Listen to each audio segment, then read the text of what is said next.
When it comes to health and fitness, we typically look at things on the surface level. We ask questions like, how does my body look? How much can I lift? How flexible am I? But to get a comprehensive view of our health, we need to go one level deeper. Specifically, we need to look at our hormonal health. Thanks to the internet, getting blood work done is easier than ever since you can do it from the comfort of your own home. But it's worth asking, is their testing accurate? So in this video, I want to talk to you guys about my hormonal health journey over the past 9 or 10 months, as well as give you guys a brief review of an online blood work provider that I used, Hone Health. So last summer, I was on Instagram and I came across this ad for Hone Health.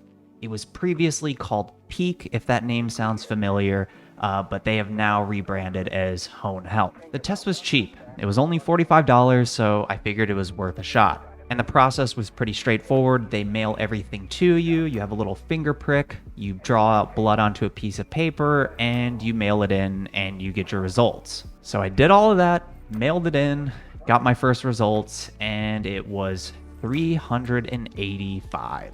Not ideal. And as you can see on this graphic, I have my numbers plotted out on the reference range from my most recent blood work. So the minimum being 200 nanograms per deciliter and the max being 1,000 nanograms per deciliter, based on a population of healthy, non-obese males between 19 and 39 years old. Now, because I did this test with Hone, it came with a free consultation with a doctor. We talked about it, and we basically came to the conclusion that because this was around the time when I was cutting a lot of weight and I was in a caloric deficit, that this was probably why my numbers were lower. It all made sense. I've heard this before. So the doctor assured me this probably isn't an issue. It's just a temporary thing. I was like, okay, we'll wait another 3 months and test again. Well, during those 3 months, I decided to make some lifestyle changes to try and increase that number, even though I was pretty sure that it was largely due to me cutting weight and being in a caloric deficit. So some of these changes to my lifestyle included a more consistent bedtime. I started supplementing with Tonkat Ali, which I got from Dr. Andrew Huberman's podcast. Ensuring that I got enough dietary fat into my diet. Cutting cannabis. I was smoking at the time, so I decided to cut that out for a few months. I bought a new water bottle that wasn't plastic. I now have an aluminum water bottle that I take to the gym with me. And then I also went into a caloric surplus to gain some weight and try and put on some muscle. I was basically going through my life with a fine-tooth comb to get any bad out of it.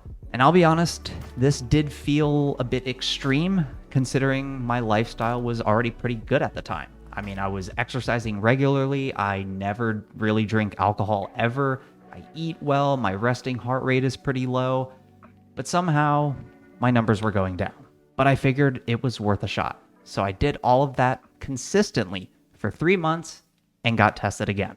And the result of this test was 292. At this point, I didn't know what the hell was going on. I put on weight, I was eating a surplus of calories, and my numbers were still going down. Not only that, but my numbers are now starting to get so low that I'm entering the something might be wrong with your body territory. But I try to remain optimistic.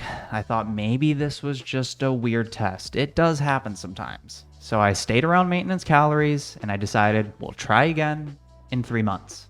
So I got another test done, still with Hone, and the number came back. 109. Okay, now I'm panicking. I'm not gonna lie. This was a pretty low point for me because 100 is like frightening low. Not just suboptimal, but there's something wrong with your body. Hypogonadism, pituitary tumors, which can lead to lower sperm counts, fertility issues, a horrible quality of life, suicidal thoughts, the list goes on. It's also worth mentioning that this was the time when I really started to look back on my life. Specifically the one time where I was in a restaurant, I passed out, knocked myself out cold, and lost 2 teeth in the process. So I couldn't help but think, was this past head trauma now rearing its ugly head in the form of a complete hormonal shutdown? If you follow sports like mixed martial arts or any sport with the possibility of head trauma, this wasn't entirely out of the question. So at this point, I'm thinking it's time to see a specialist. I have 3 tests in a row with a downward trend. My lifestyle factors are good. Something isn't adding up. So I went out into the real world to get even more blood work done. But this time it wasn't a finger prick pushing blood onto a paper strip. They were actually pulling 3 vials of blood out of my arm. 1 week later, and they told me my results were in. And the result of this test was 602. So yeah, 9 months of constant anxiety, mild depression, and this fear that something was seriously wrong with me. I was legitimately starting to think I could have a tumor in my brain or something, and all it turned out to be was an inaccurate testing method. I don't think I need to say this, but I'm never using Hone again. 3 tests at the same time every day with a downward trend, only for it to bounce back 500 points to be the highest number I've ever recorded.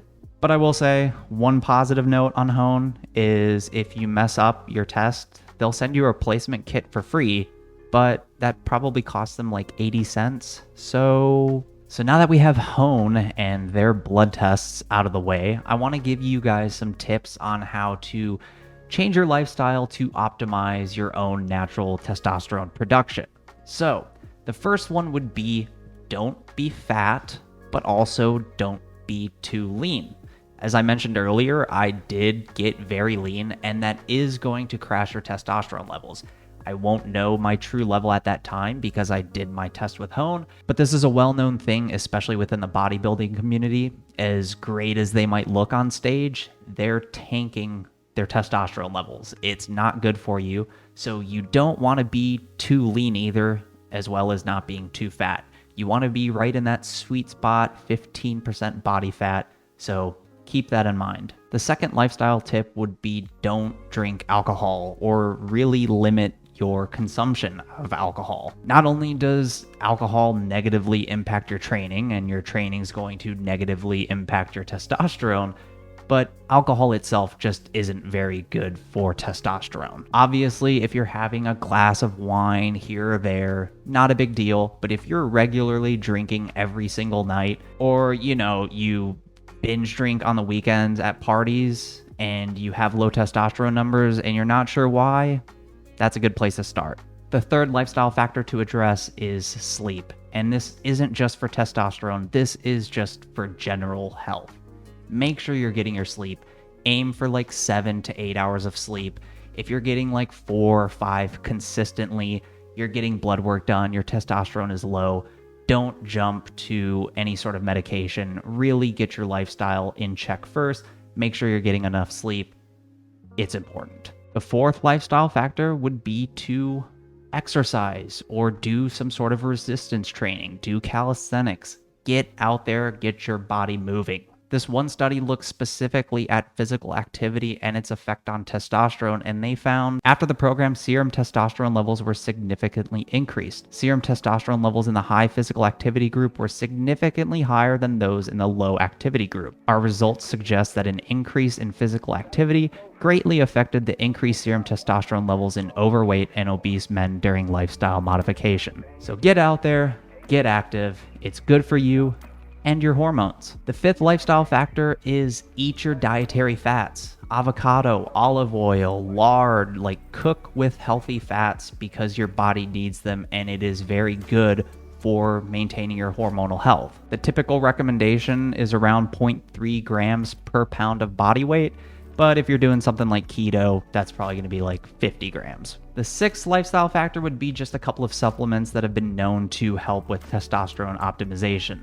Those would be vitamin D, zinc, and B12. You can get vitamin D through supplementation, or you can just go outside, go on a walk, get outside in nature. But obviously this is going to be much harder in the winter because it's harder to get sunlight in the winter. We're typically locked up inside, but that's also something to keep in mind. If you're getting your blood work done in the winter and it's a little bit lower than normal, it might be due to something like vitamin D. And vitamin D is something that pretty much everybody is deficient in. So make sure you're getting some sunlight and at the very least supplementing with vitamin D. And finally, avoid plastic as much as possible. It's really hard in today's world. Plastic is everywhere, but you can take some minor steps, especially at home, to significantly reduce your plastic exposure. One of those being my water bottle, as I mentioned earlier, is no longer plastic. I have an aluminum one. That is really the only thing I drink water out of. So I just keep that water bottle with me everywhere, at home, when I'm working, when I'm eating. And it's a really good water bottle. I love it. If you guys want that, along with some of the vitamins that I mentioned earlier, I'll have links to all of that in the description. I hope you guys enjoyed this video. If you're thinking about getting blood work yourself, think twice before you go with the online providers. I know I will going forward. If you guys have any questions about blood work, how to naturally boost your testosterone, feel free to leave a comment below. And if you guys would be so kind, please consider liking the video and subscribing to the channel. I'll see you guys next week.